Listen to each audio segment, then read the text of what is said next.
মাটি দিয়ে মানুষ হয়, আবার মাটিতেই মিশে যায়। সব কিছু তোমাকে ছেড়ে যাবে, কিন্তু অর্জিত জ্ঞান নয়।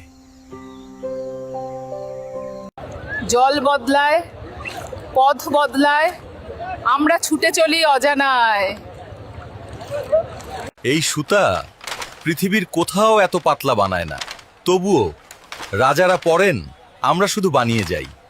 ছোটবেলায় এই গাছগুলাই ছিল আমার খেলার সাথী। এখন রেল আসতেছে, বলতেছে উন্নতি হবে, কিন্তু এই মাটির নিচে কত স্মৃতি চাপা পড়ে থাকলো কেউ বোঝে? এখন মানচিত্র কেটে দিলেও বুকের ভেতর কারো নাম কাটা যায় না। কিছু সাহসী মানুষের পাশে দাঁড়ানোই ছিল আমার গর্ব। এখন স্বাধীনতার বাতাসে নিঃশ্বাস নিতে পারি। এই শহরে হাজার গল্প, আমিও তার একটা।